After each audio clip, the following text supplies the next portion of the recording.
Good day, everyone. Welcome to the report of Group 9, the theatrical process, theater space, and design.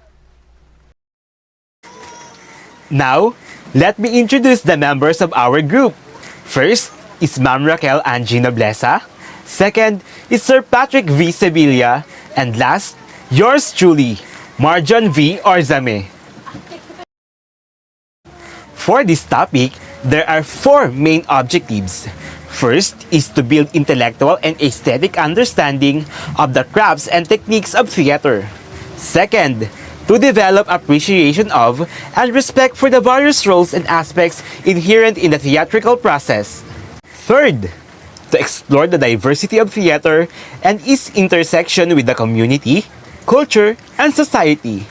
Fourth, and the last one, understand the different types of theater forms and the history of theater space and design. Ingmar Bergman, the famous Swedish director and producer, compared the theater to a loyal wife and film to a demanding and expensive mistress, thus suggesting his faith in theater over films. The other aspect of his reference can be read in terms of his loyalty of theatrical production over cinema. Though the process of magnanimity of theatrical production has got a boost but limited resources, has nevertheless managed to make a mark in the entertainment world of theater. Today, theatrical production has diversified immensely and entails a long list of personnel involved in putting up an act together. The success of theatrical production depends on the cooperative effort of various people, namely the director, producer, stage personnel, costume designers, backstage support, music director, and the recording artists. So, what is a theatrical production?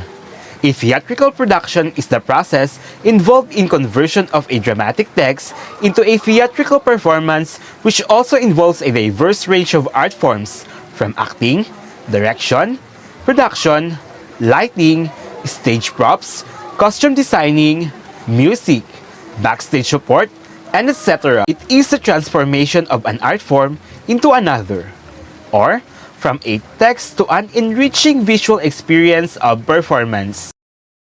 Here is the list of some important components of theatrical production.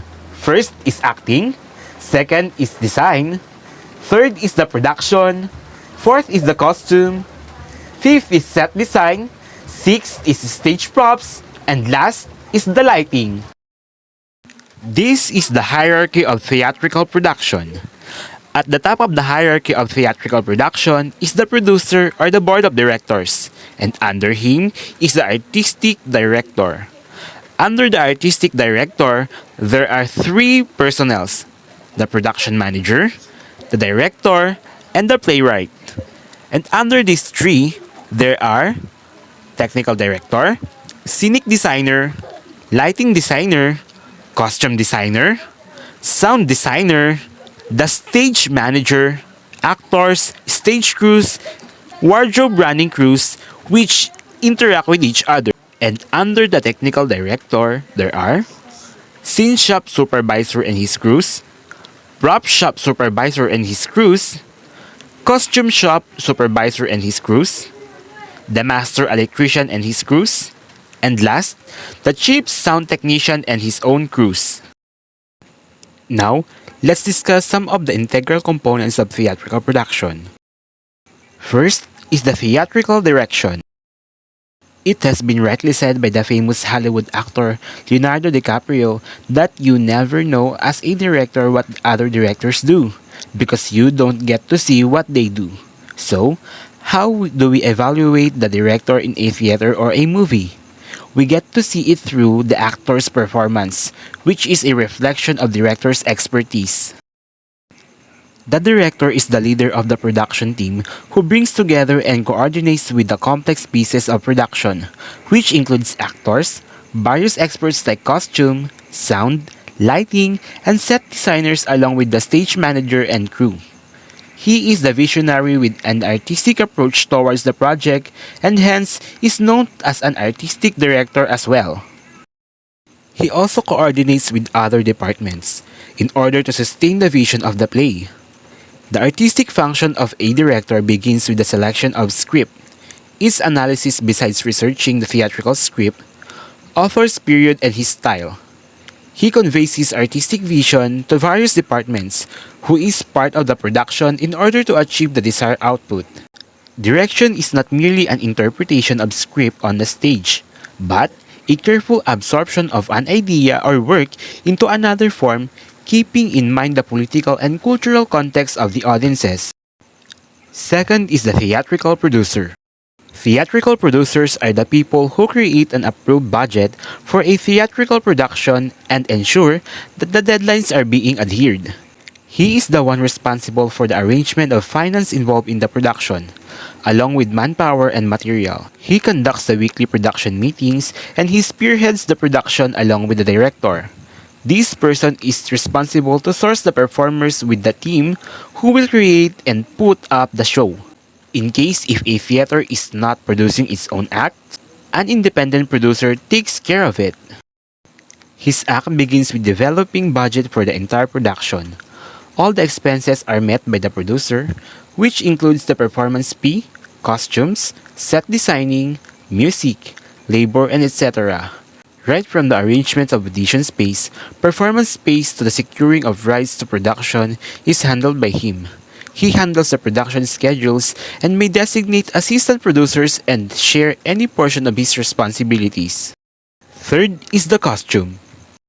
According to Allensworth, a good costume, like a good speech or good dialogue or good business, should perform certain definite functions.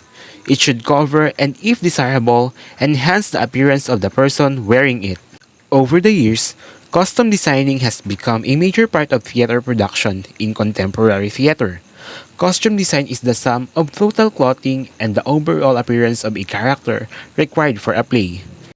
It has gone through various stages of development, and its recognition as a separate field has lagged behind other fields like the stage design and stagecraft. There are few basic functions of costumes which help in projection of a character evidently. The first and foremost is defining of a character in a specific time and space.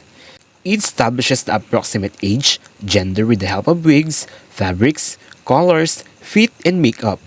It helps us establish rank or social status of a character, reflects changes in a character like richer, poorer, older, injured, fatter, etc. through the change or alternation of the costume. So why are the costumes so important for the delivery of a role? Costume provides a strong visual support to the context, storyline, and the concept of the play. It reflects the visual style of the production and enables the actors in justifying the portrayal of their characters. There are several directors who prefer working together with their costume designers in realizing their work accurately and realistically. So here are some of the costume terminologies. Costume fitting. First meeting between the actor and his or her costume. Enables the wardrobe staff to ensure a correct fit and enable the actor to see if all necessary movement is possible. Dressing rooms. Rooms containing cloth rails and mirrors, which often surrounded with lights, in which actors change into their costumes and apply makeup. Dressing room doors have a list of the actors contained within. Green baize. Prior to 17th century actors dying on stage, a green baize cloth was laid down on the stage to save their costumes from needing cleaning. This was also a useful anticipation builder for the audience, especially if the clothes was laid during the interval halfway into the performance. Quick change. A change of costume that needs to happen very quickly takes place close to the side of the stage. Costume designers need to know about the need for a quick change so that the costume is made incorporating elements such as Velcro and zips rather than buttons. Quick change room. An area adjacent to the stage containing lighting, a mirror, and a costume rail in which actors can make costume changes quickly, sometimes with the aid of a dresser. Seamstress. A member of the wardrobe department who operates sewing machines and carries out other sewing tasks. Skip for costume or props. A large wicker basket or box, often or wheeled, which stores costumes and/or props for touring.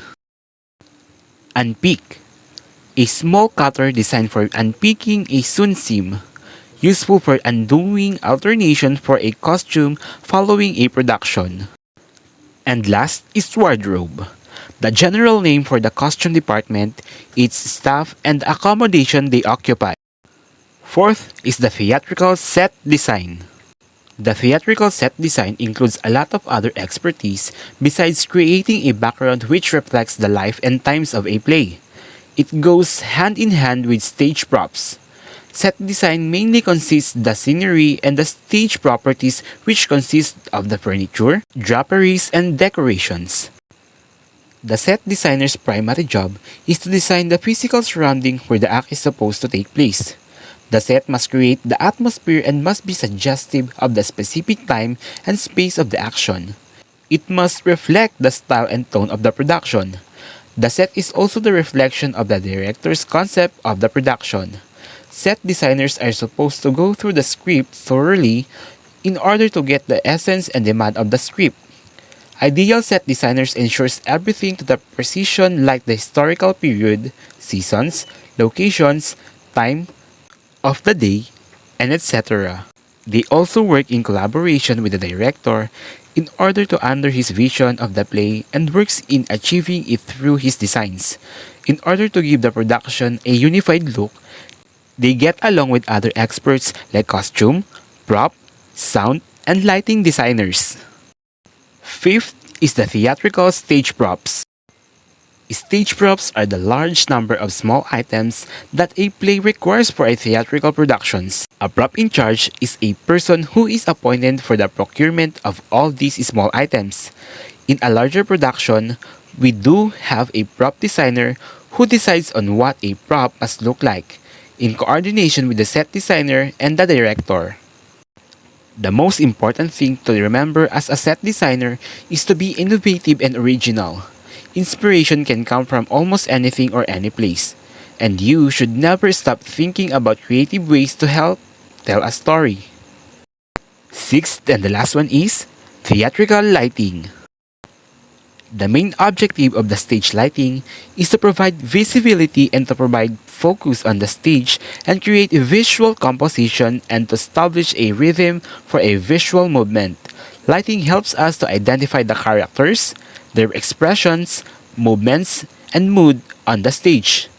A lighting designer can influence various aspects of lighting like color, movement, direction, and distribution to the project, characters, and set equally during the time of the play. So here are some of the theatrical lighting terminologies. Color temperature. It is a measure of the color of white light. In fact, it is the color of black body heated up in the particular temperature in the Kelvin temperature scale.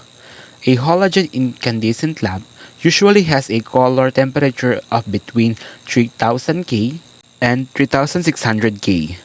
Higher color temperatures are lower than a lower color temperatures. Cue. An event in a production that is the signal for a specific action. Cue light. A light used to signal a cue. Red usually means standby and green usually means execute the cue. Direct lighting. Illumination on a subject or area that goes directly from the front of the luminaire in a straight line or the subject or area. Downlight.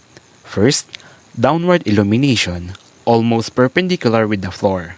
Second, a luminaire that provides such illumination. Fade in, the gradual increase in intensity of light.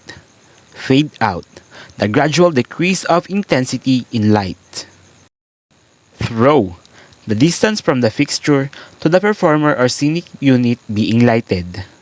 Light blot, a drawing or drawings showing the location of each fixture, its fixture's type, color, channel, dimmer, and focus. Dimmer, a device which regulates light intensity. Fresnel spotlight, a spotlight employing a single Fresnel lens that produces a soft-edged beam, and usually provided with a spherical reflector and a means to adjust the focus from the spot to flood. Cross light, the illumination of a subject from both sides.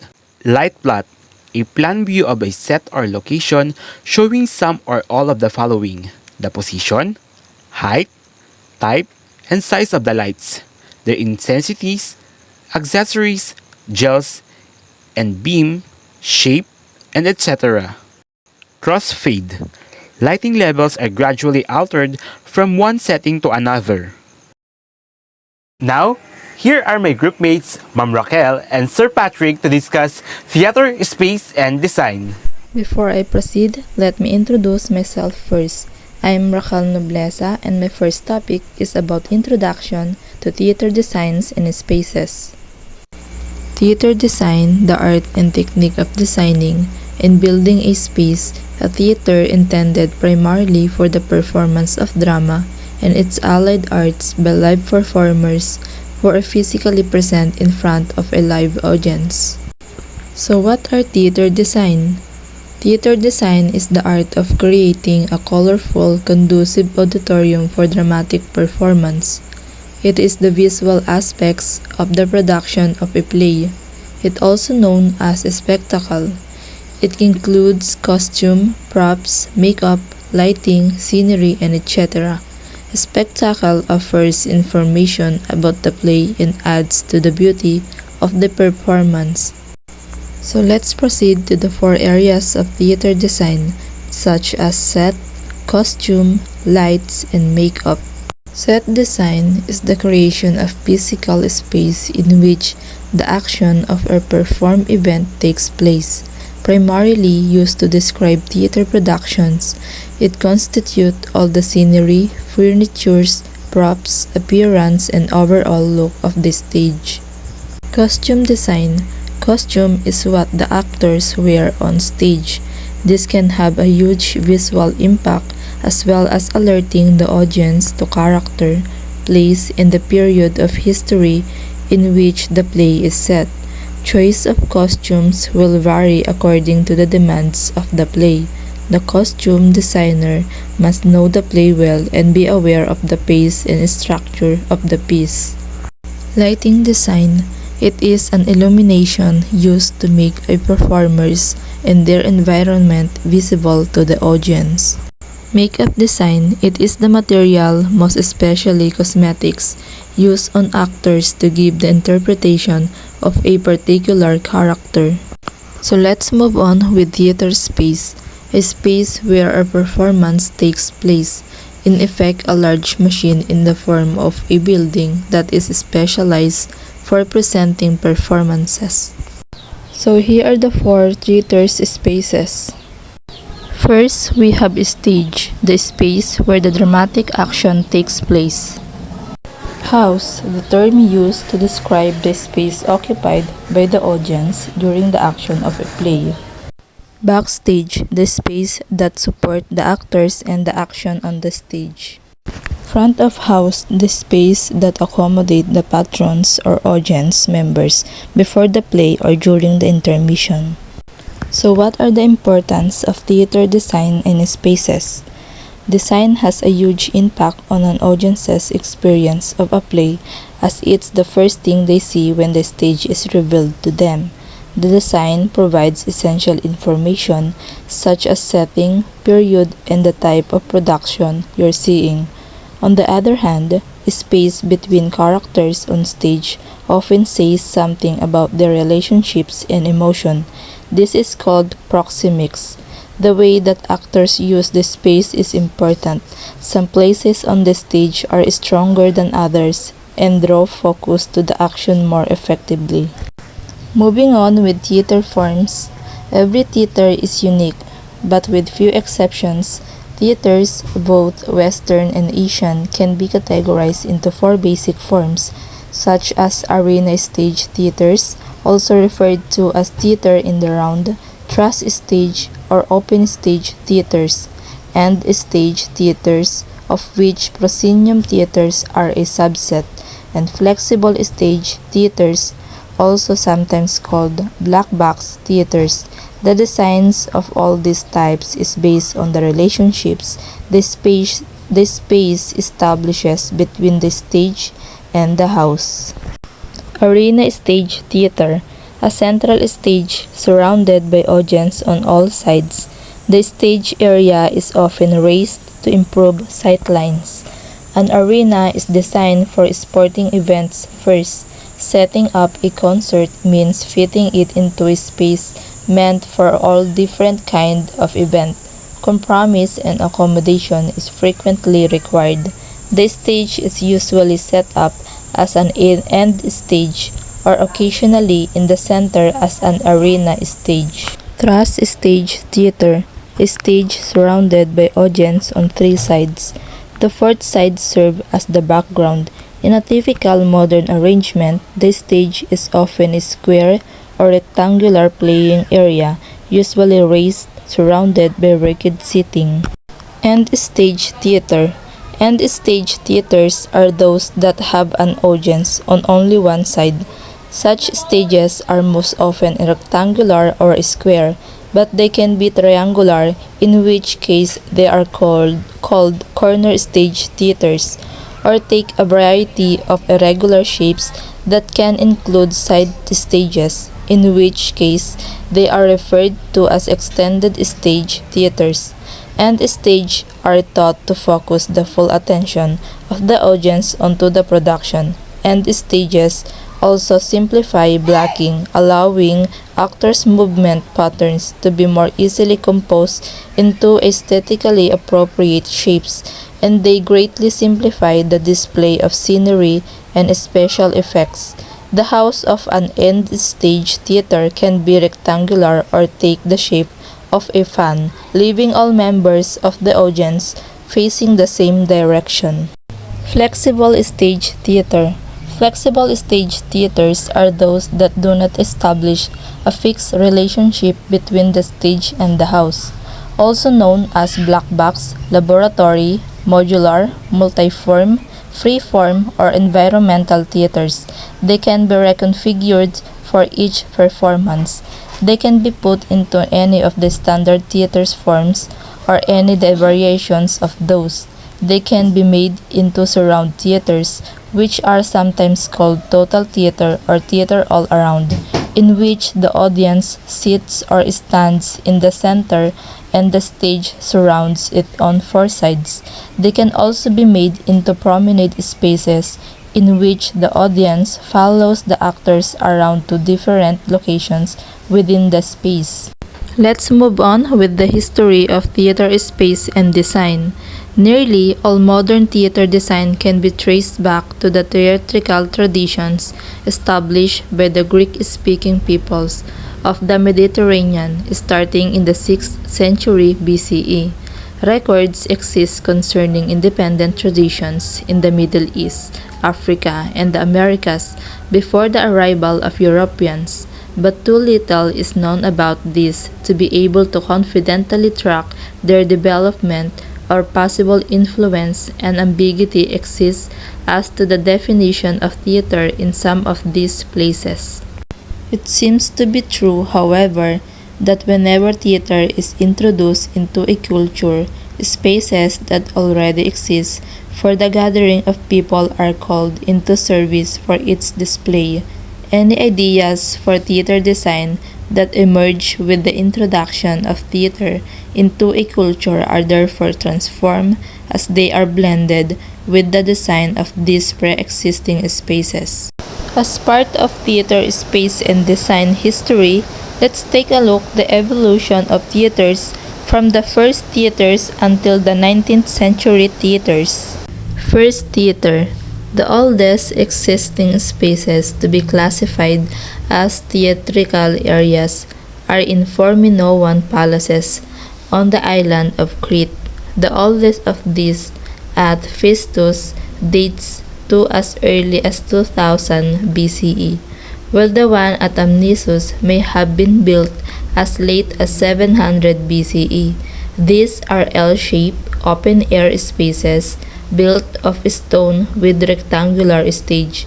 The house is a set of wide, low steps terminating in a blank wall on one side of the stage.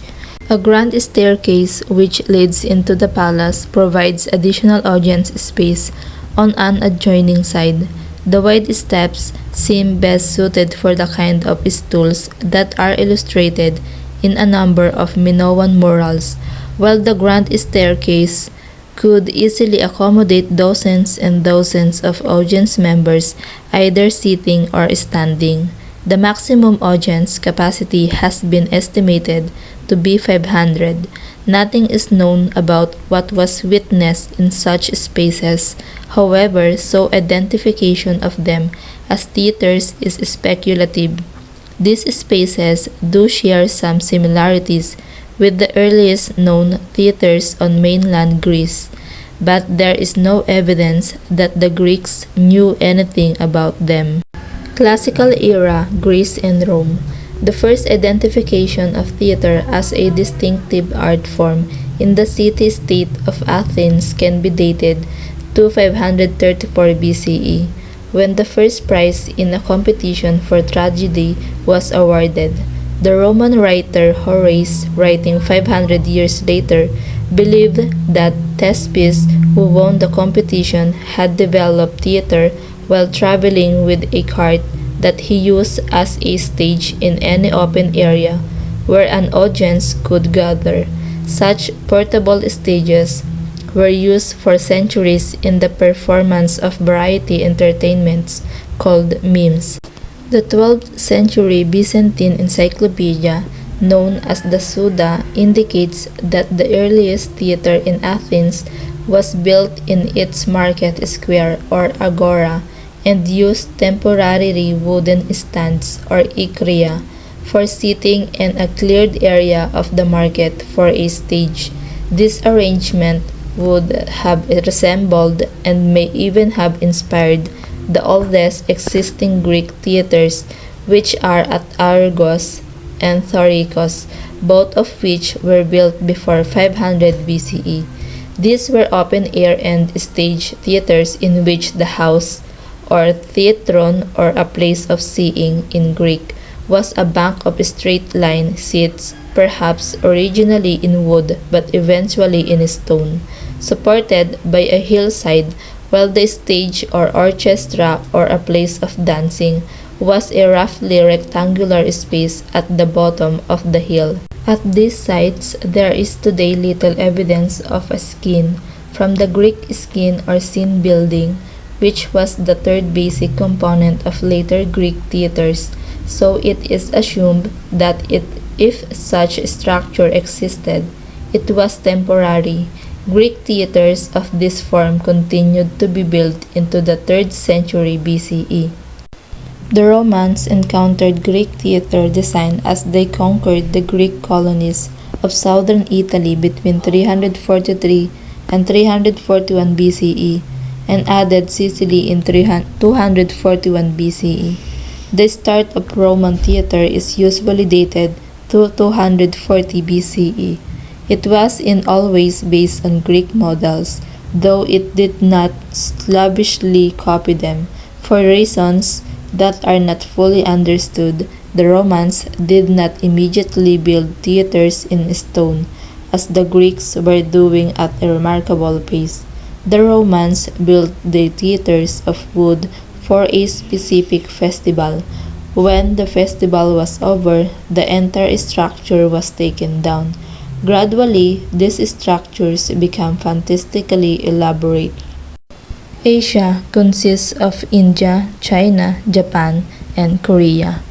India's oldest theater is in the Sitabenga cave at Ramgarh Hill, now in Chhattisgarh state in central India.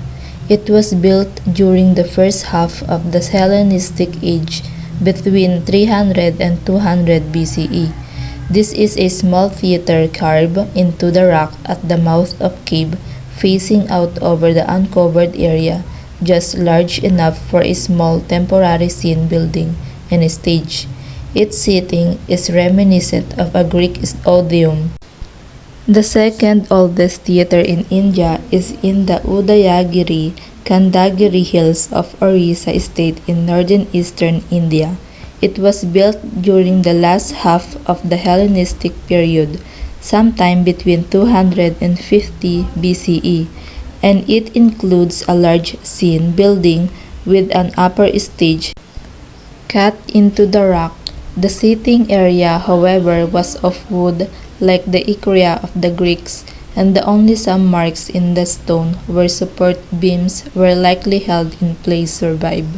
These theaters lie well outside the area traversed by the armies of Alexander the Great in 325 BCE, and must either have been the result of the Indo-Greek trade that continued for many years thereafter or reflect a parallel tradition of theater design.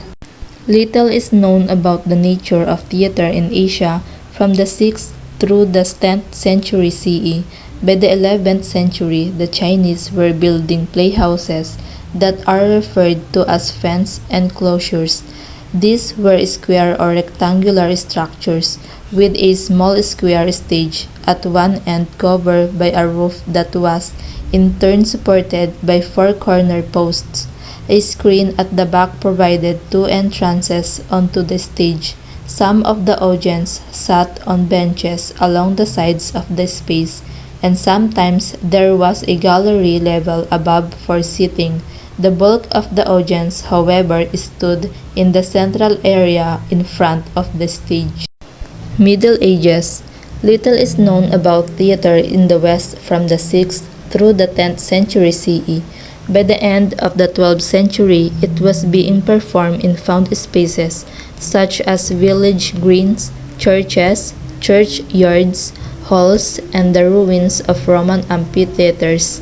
Found spaces were used much as flexible theaters are today in that they could be configured as arena theaters, as any variety of truss stage theater, as end stage theaters, or even as round stage or promenade spaces.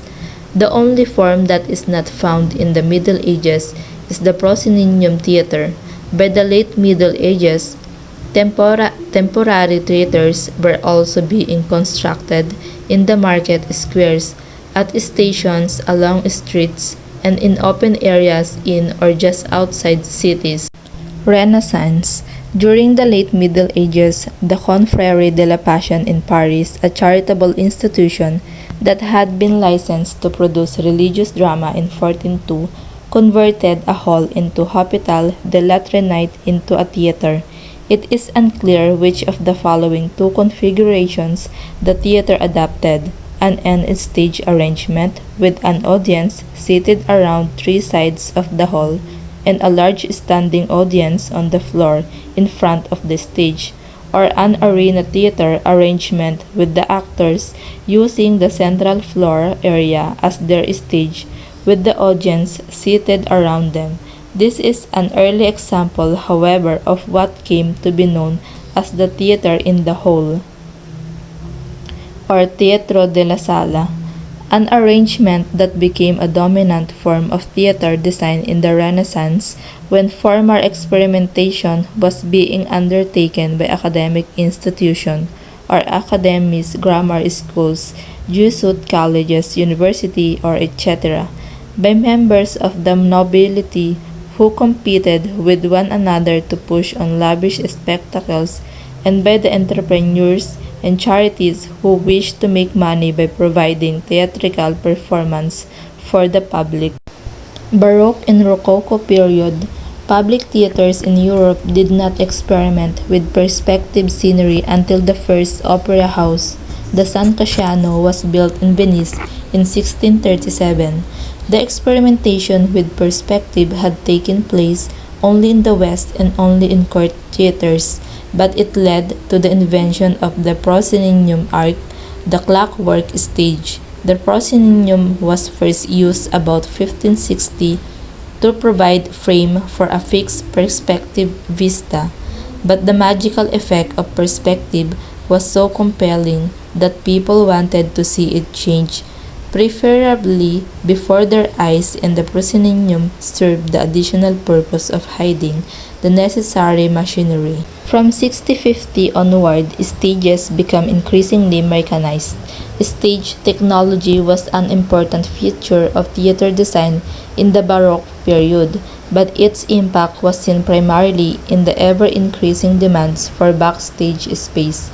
Technology also influenced on stage space in England and France, where a tradition of having audience members sitting along the sides of the stage had become fashionable and was not entirely eliminated till the 1760s. In the Baroque period, architects who designed theaters focused on the layout and decoration of the house.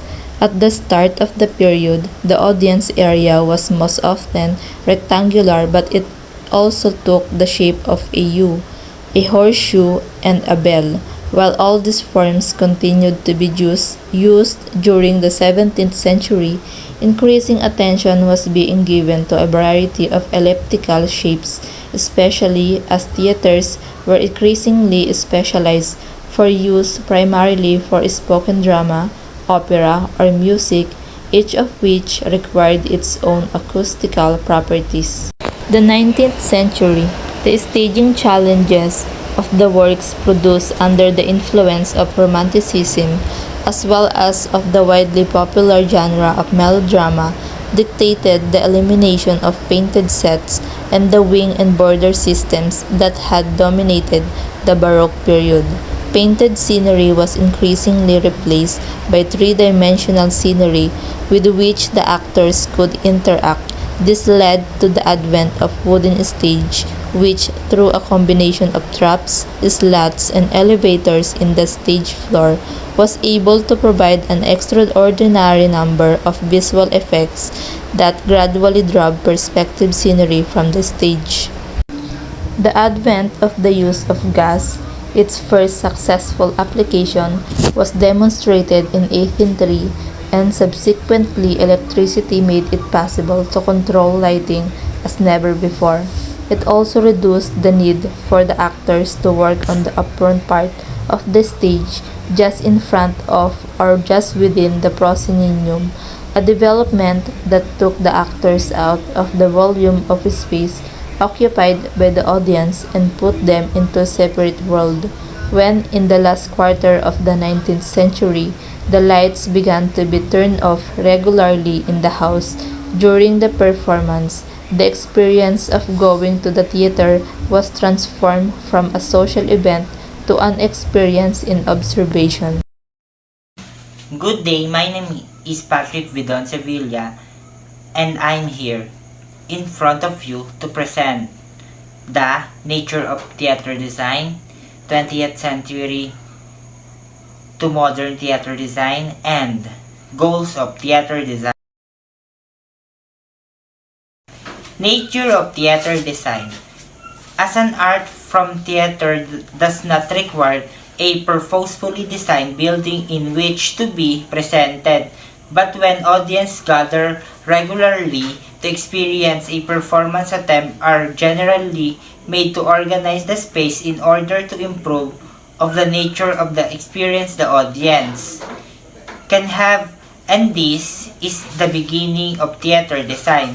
The simplest theater are cleared areas of ground around which people can stand or sit to view a performance. Theater design, however, is concerned with elaborating such place first to provide the optimum condition for the audience to experience a theater performance, and second, to aid the performer in achieving the fullest and expression of their art. The practice of theater design can encompass open air space or space that are fully enclosed. It can involve a temporary structure put up only on certain occasion or a complete standalone permanent building. It can include purpose building areas within large complex or the modification of building originally built of other purpose because they are well designed for the gathering of a group of people and generally around for controlled access. Theater tends to be used as multi-purpose building that can provide assembly space for lectures, meeting, concert, film, performance, art, cruises, and even certain types of sporting events. But at its most basic level, a theater provides a space for the performer to enact their performance and a space for the audience to experience the enactment. The space used for performance is most often referred to by the word stage in English. The space occupied by the audience is referred to by a variety of terms, of which auditorium, literacy, hearing place may be the most common. House is the most generic term used to refer to the audience space in that it focuses attention of the experience that can be had by the audience without favoring any one aspect of that experience. Is set and props. Second is lighting. Is music. One is sounds. And the last one is costumes.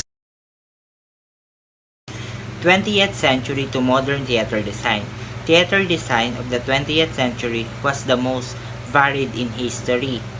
It was the first century in which virtually even theatrical design developed during the previous two millennia was available at the same time.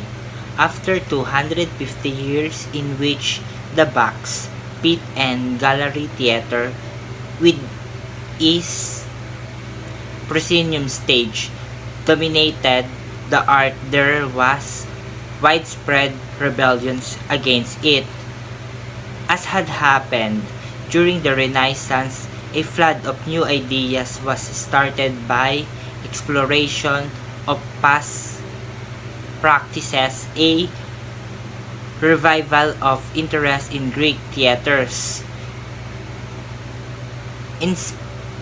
inspired by archaeological excavation at the turn of the century, led to numerous attempts to recreate Greek theater spaces and ultimately inspired by German architect Walter Gropius to propose his total theater in 1927, which had it been built would have allowed a Greek theater to converted in the first complete theater in the round since medieval times. In 1939, the University of Washington in Seattle built the Penthouse Theater, which proved to more practical model of the numerous theaters in the round that followed. At roughly the same time, a number of theaters designed to imitate Elizabethan theaters, such as the indoor Mother Market Theatre in 1921 in Norwich, England, and to the open air Old Globe Theatre in 1935 in San Diego, California, were built around the world, with more being constructed later in the century, including the Swan Theater at Stratford-upon-Avon, England in 1986, the Globe Tokyo 1988, and Shakespeare's Globe in London in 1997. And this is some famous types of genre in theater. Farce.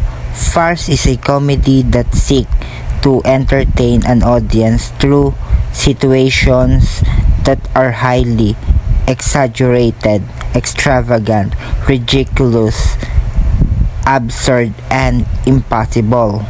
2 is comedies. Is a genre of fiction that consists of discourses or work intended to be humorous or amusing by inducing laughter. Number 3 is vaudeville, a farce with music. In the United States, the term connotes a light entertainment popular from the mid-1890s until the early 1930s that consisted of 10 to 15 individual unrelated acts featuring magicians, acrobats, comedians, trained animals, jugglers, singers, and dancers. 4 is melodramas. Melodramas typically concentrate on dialogue that is often bombastic or excessively sentimental rather than action. Goals of theater design. Theater design is primarily concerned with engaging the experience of the audience can have at a performance. The specific architectural element considered ideal for improving that experience will differ from culture to culture, and sometimes even between subculture within a given culture, but they can still be divided into general categories. Those that serve the aesthetic deemed appropriate for the art of theater in given culture, and those that optimize the experience of that art for the audience. Those elements that serve the aesthetics of the art and of theater can involve everything from what the performer need to reach the artistic standard deemed properly before a performance start to what they need to support the required amount of